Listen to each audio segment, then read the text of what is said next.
வேதம்மா வேற அவசரம் தெரியாம காலை கட் பண்றாங்க. நீங்க எல்லாரும் ஃபிக்ஸ் ஆயிடுங்க. போர்டு மெம்பர்ஸ் அஜெண்டா படி அசோக் நாளைக்கு மறுநாள் ராஜினாமா பண்ணியே ஆகணும். மேடம், நாளை காலையில கண்டிப்பா ராஜினாமா பண்ணியே ஆகணும்.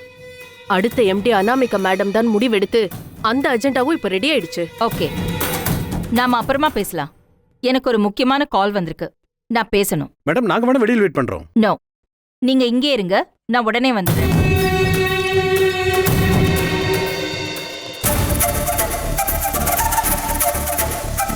சார், இங்க பாருங்க. அபி, என்ன பார்க்கணும்?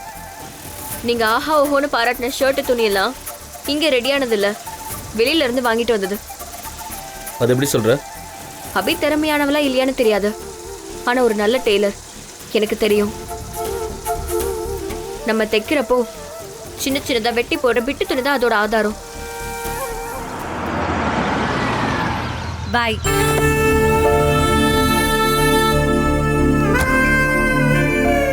ஓகே, பாய். அவ்வளவுதானா? என்ன அவ்வளவுதானா?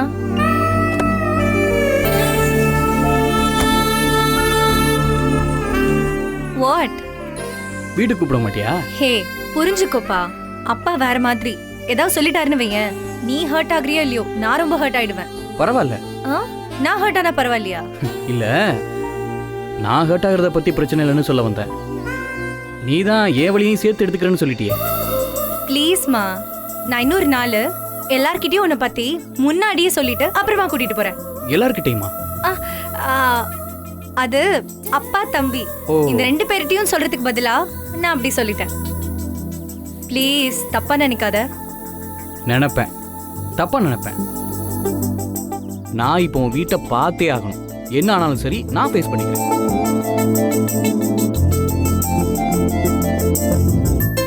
என்ன நான் வரத உங்க அப்பா தம்பி ஏத்துக்கிறாங்களோ இல்லையோ, நீ ஏத்துக்க மாட்ட போல. ஓகே, நான் கிளம்புறேன். பாய். என்ன பாய்?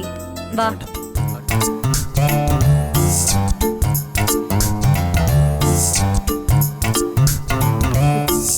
இந்தாங்க சார், பேசுங்க. வேண்டாம். போன்ல என்ன சார் கௌரவம்? புடிங்க சார்.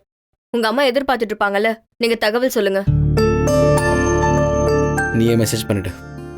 எனக்கு போன் பேச மட்டும்தான் சார் தெரியும். வேணும்னா போன் பண்ணி நீங்க சொல்ல சொன்னதா தகவல் சொல்லட்டுமா? பரவாயில்ல, நானே சொல்லிக்கிறேன். மொபைல் கொடு. அபி, இந்தா, நாளைக்கு நேர்ல போய் சொல்லிக்கிறேன். சரிங்க சார்.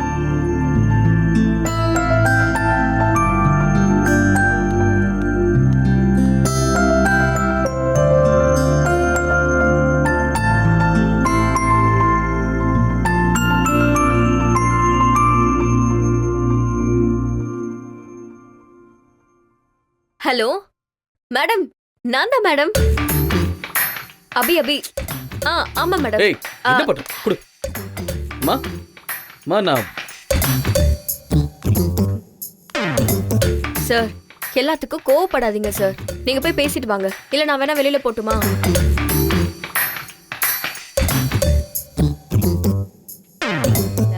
மனசு விட்டு நம்ம பேசினா இல்ல பாடுனா மனசு லேசாயிடும். உங்களுக்கு நல்ல ஞாபக சக்திமா.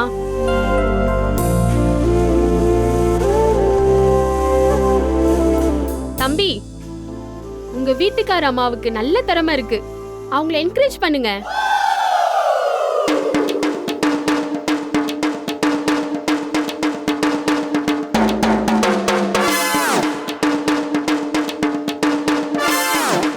சார் இருங்க, நானே சொல்லிடுறேன்.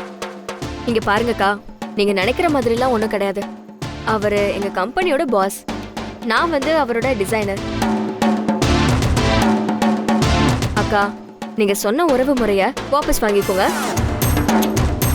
அவரு என்ன மாதிரி ஒரு சாதாரண டெய்லரை கார்ல ஏத்துறதே கஷ்டம்னு நினைப்பாரு. இதுல நீங்க சொல்ற மாதிரிலாம் நடக்குமா? அதுக்கெல்லாம் வாய்ப்பே இல்லை. அப்புறம் இன்னொரு விஷயம்க்கா, நீங்க சொன்ன விஷயம் எனக்கே பிடிக்கல. இந்த உலகத்துல யார் வந்து வற்புறுத்தினாலும் சரி, இப்படி ஒரு விஷயத்துக்கு நான் சம்மதிக்கவே மாட்டேன்.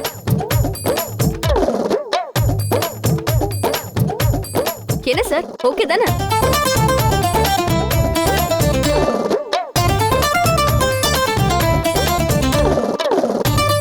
சாரிம்மா.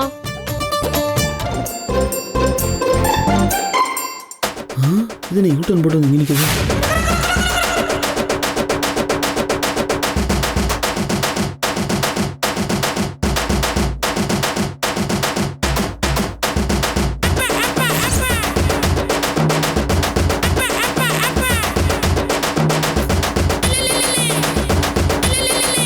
ஓஹோ, இதுதான் கீழே படுக்கிறதுக்கான காரணமா?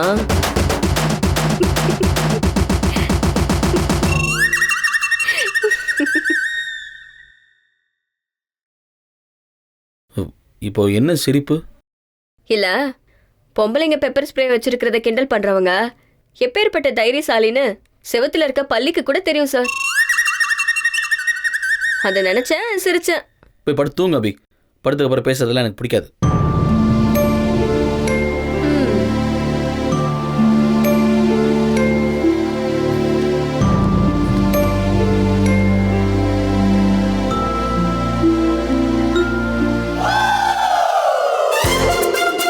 போச்சா இல்லையா? அங்கேயே நிக்குதே.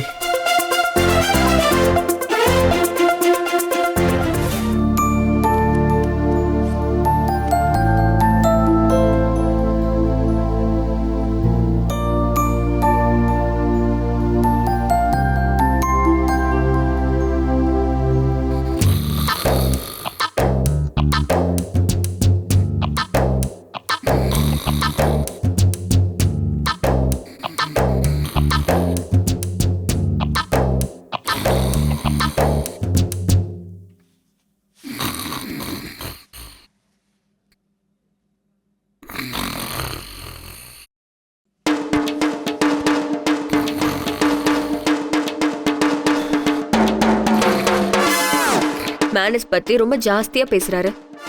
ஆனா பக்கத்துல இருக்கிறவங்க எழுந்திருச்சு ஓடுற அளவுக்கு கொரட்ட சத்தம் காது கிழிக்குது. என்னமோ ஜூல இருக்கிற மாதிரி இருக்கு.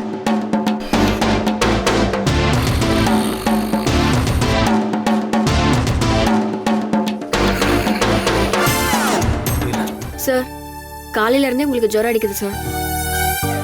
நான் உங்களை எழுப்புனது கூட தெரியாம நீங்க தூங்கிட்டு இருந்தீங்க. ஜுரமா? ஆமா சார். உடம்பெல்லாம் அனலா கொதிக்குது. வேணா தொட்டு பாருங்க.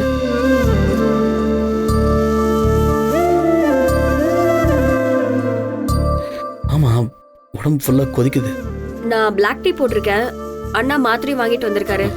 டீ குடிச்சிட்டு மாத்திரை போடுங்க. கொஞ்ச நேரத்துல சரியாயிடும் சார்.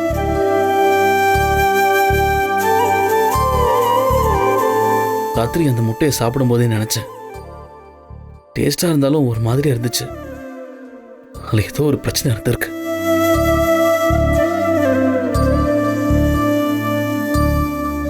ஒருவேளை அந்த முட்டை கெட்டு போன முட்டையோ?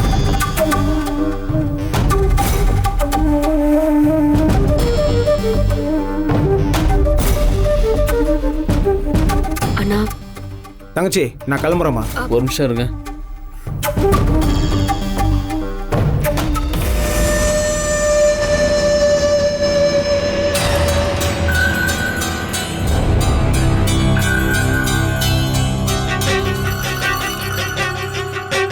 தேவி, ஏன் இவ்வளவு டென்ஷனா இருக்க? எவ்வளவு கஷ்டப்பட்டு ஒரு பெரிய பிளான பக்கவா பண்ணிருந்தேன்.